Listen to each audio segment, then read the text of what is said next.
Daripada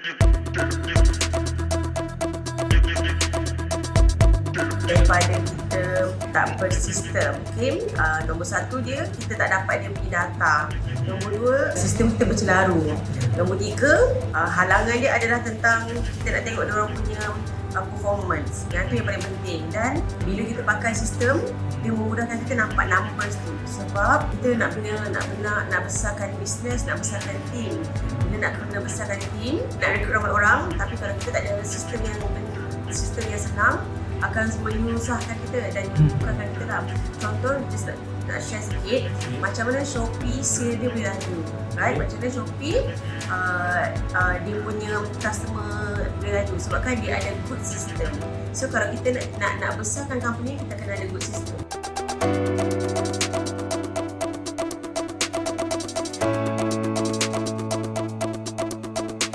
Walaupun jual kek je, kan? Jual dessert je, tapi ada sistem. Dan benda ni juga, point ni juga Rabi akan cerita dengan orang, oh saya dari sistem. Oh gitu. Rasa bangga gila di sistem. Sebab itu menunjukkan company you sedang grow dan ada struktur. Dan bercompany lah, kita bukan berniaga tepi jalan ke, tak bersistem. So once you ada sistem, ada upgrade satu lagi level.